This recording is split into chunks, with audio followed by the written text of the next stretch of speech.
Yes, indeed, folks. I'm actually rapidly running out of time here, but to be honest, I'm going to go on a little bit longer than usual. Why not? I think you guys deserve it. We, of course, have to deal with one particular feature that is the illusion of choice! Ooh, close one. Almost got me that time. Now, the illusion of choice is where I allow you to choose the final topic of the show every week, and a couple of people have actually been asking me, well, where's Nubcake News? Well, there's a couple of answers to that. Not in my head. As in, you ever heard of writer's block? Well, that happens with me. I'm not a naturally funny person. You might have thought, perhaps, or perhaps been fooled through a careful series of smoke and mirrors, that I'm a amusing person of some repute. Well, that's not true at all. I'm actually not particularly funny. And when it comes to Nubcake News, I can only really write it when I've got a good idea. And I think, to be honest, Wrath has not provided enough ripe parody material just because there isn't enough material, period. And nothing's really been happening with it. So, Nubcake News is on hiatus until I think of something funny. And when I do think of something funny, I will put Nubcake News back on the air. The other reason, of course, is that I've been very busy, and Nubcake News generally takes quite a little bit of production time. But yes, I do fully intend to bring it back on the air. Now, I've got one thing to say, actually, before I go on to today's Illusion of Choice topic, and that's that a little while ago I posted a movie on the front page. It was called Trees Things Happen, and it was done by Pink Hair for a competition on machinima.com. And I ended up voice acting 10 separate parts in it, because most of his other voice actors went AWOL, so I ended up filling in rather more than I had anticipated. But I would actually like to announce that we actually won the contest. So, yes, we can have a little bit of applause for that. So, congratulations, Pink Hair, who won himself a Frostmourne, a full-sized, like, $450 replica Frostmourne, and a statue of a bear. Yes, indeed. So, well done to Pink Hair, and I'm glad that I could be of service to you. Also, thank you to the 55,000 WoW Radio listeners that went and had a look at it. I'm not kidding. The views were ridiculous. I have never seen anything quite like it. Just to prove, of course, that the WoW Radio fan base is highly mobile and rather large. Yes, indeed it is. So, thanks, guys. Your support did help very much. Now, let's get on with this. The illusion of choice for this week.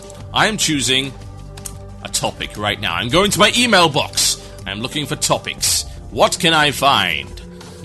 Let us have a look. Well, there is a topic here that I quite like, and it's from Rafzor of Draenor, and he says this. Oh, he also wants us to give a shout-out / hugs to Harmony. There you go, that's from Rafzor from Draenor EU, and he says, the illusion of choice topic suggestion. What do you think about the factor of WoW being an esport? As myself, I enjoy watching CS 1.6, WoW and Warcraft 3, but at the moment, the imbalance of classes, making Paladins plus DK always a great combo, makes it a bit silly. Well, Druids were great at 70, but so were Priests, Paladins, and Shamans in certain combos. So do you think Blizz should put more time to balance PvP, remove the big burst damage, and make WoW a more enjoyable esport? Right.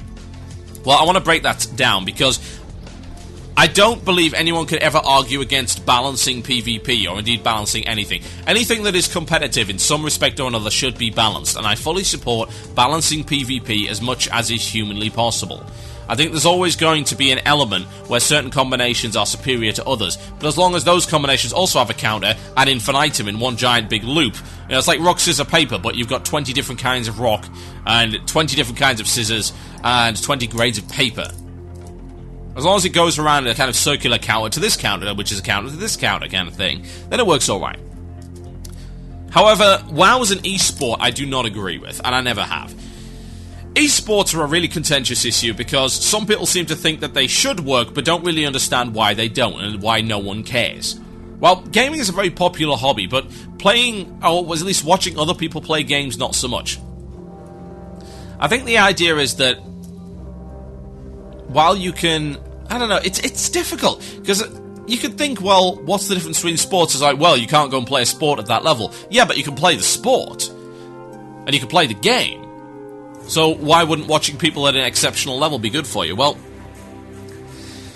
as a gamer, I have no interest in watching esports. I have commentated on some, I must say. I've commentated on TCGs, for God's sake. I've commentated on a wide variety of things. I think that gaming as a medium can be entertaining when presented in the correct way, but I don't think esports have really got it nailed down yet. I'm not going to speculate as to why. There is a far better explanation of why if you listen to Octail and Hordak vs. The World, who are on Sundays, and you should go listen to them because they're a great show. They talk about esports quite a lot, and they do so very well, and that's a little bit too general gaming for me. But as WoW is an esport, WoW is too complicated. At least when it comes to PvP. There are too many abilities, and the report on each, i.e. the feedback that you as a viewer get, is not good enough. Think about it this way. You're watching a mock battle. Let's say it's something from one of those LARPs, or maybe it's a war reenactment. Someone gets hit with a sword, and you see them reel back. If someone gets stabbed with a sword, the actual feedback is pretty obvious. Maybe blood will spurt. Maybe he'll fall down and die. However, if you hit someone with a sword in WoW, visually, nothing happens. At all. I mean, it's worse than watching stuff like StarCraft. Because when you go with StarCraft, it's like, I have 5 big tanks. I am firing on these things, they die very fast. It's obvious what a tank shell is going to do to something very small. And indeed, a lot of RTSs are like that. But in WoW, you've got all these bunch of abilities that are not particularly visual. It's like, okay, well, I understand what kick does because I could see the kick, but what about this? I mean, what was that just happened? I have no idea. As a WoW player, I might know what it was, but even then, I haven't played all the classes, and I'm not all that familiar with PvP, so to be honest, I'm not going to be too up on what's going on in a particular fight, and arenas are chaotic as hell! They really are. To me, watching arenas is not interesting. I don't think that WoW will ever be an esport at all. WoW is boring to watch. Project Lore has proved that. Project Lore is an incredibly well-produced series of dungeon run-throughs. It's got a lot of budget behind it, and it's dull as molasses. Assuming molasses are dull.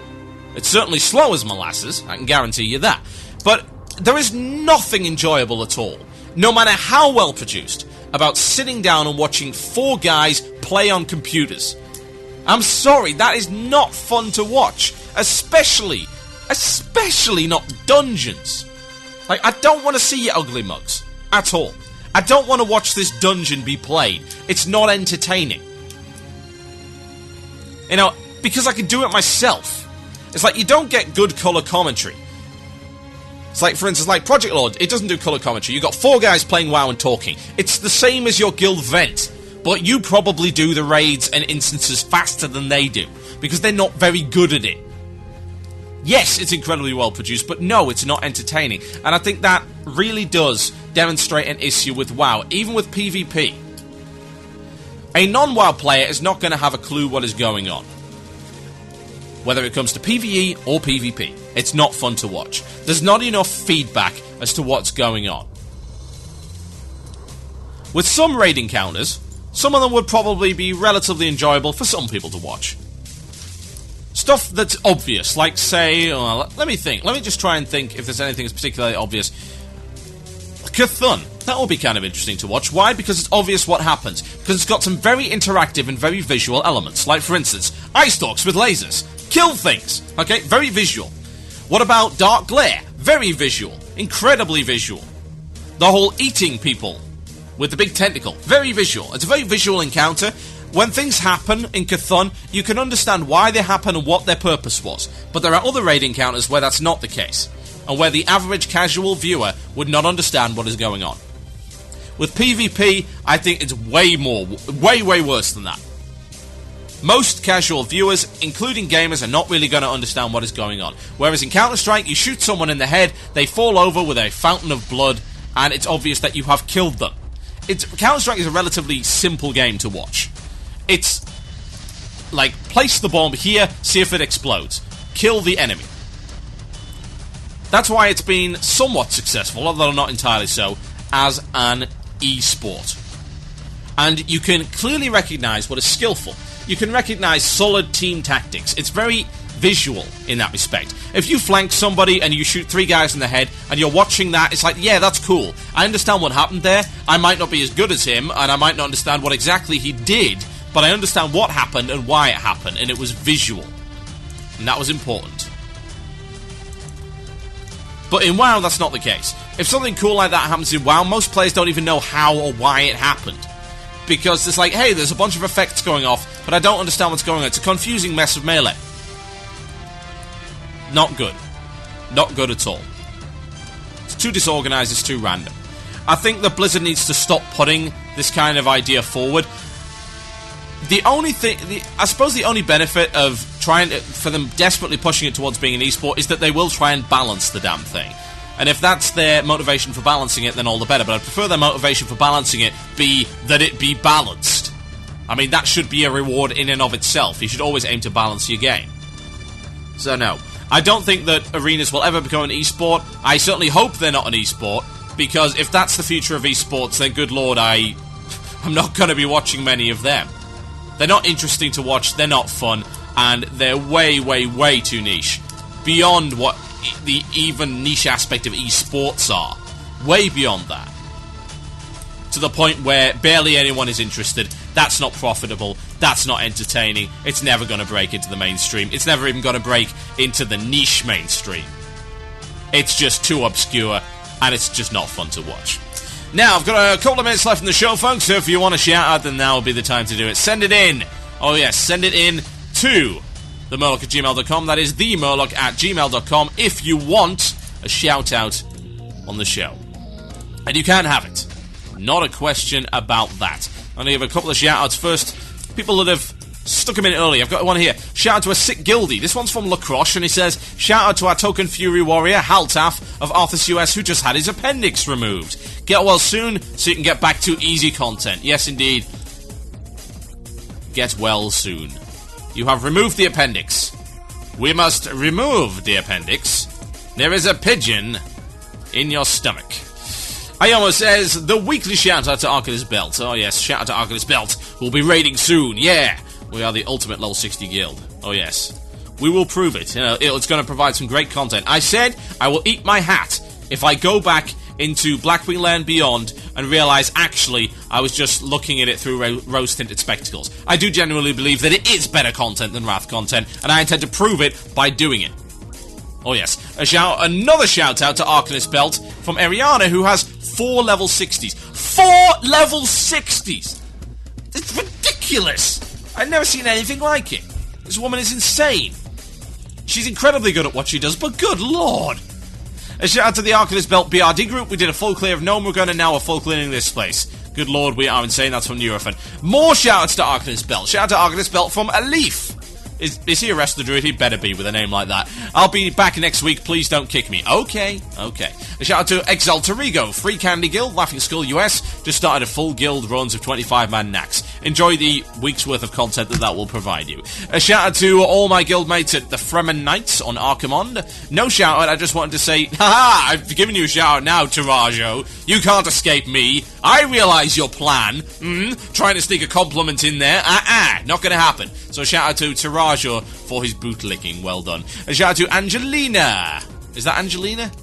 Possibly. Angelana. I don't know. Level 73 Night Elf Druid on Blade Fist EU from her loving boyfriend Ajaria. Aww.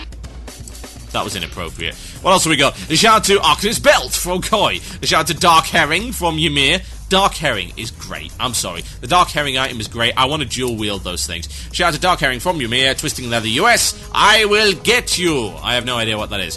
YoTB Ragavali here. Can I get a shout out to Fijorda, Typharis, what is that? I don't know what that is.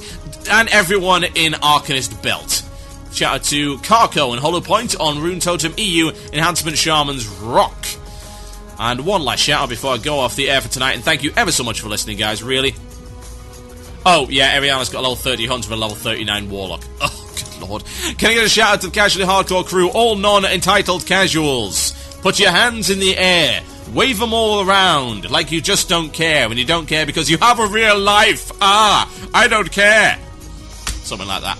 I'm out here, folks. My name's been Tall Biscuit. You'll be listening to the one and only Blue Please on WoW Radio. Check out our other shows at wcuradio.com. You can subscribe to us via our website or via iTunes. Our archives are made available on our site, so you can stream them via Flash or download them via MP3 and put them on whatever the heck you like. WoW Radio is run via advertisements and your kind donations, so feel free to donate at the link on wcuradio.com. It's the bottom left hand of the nav bar there. You'll see a donation link. Alternatively, donate via PayPal to wowradiodonations@gmail.com. That is wowradiodonations@gmail.com, so we can continue to provide you with this content. All of our crew are volunteers and very much appreciate the opportunity to do shows for you.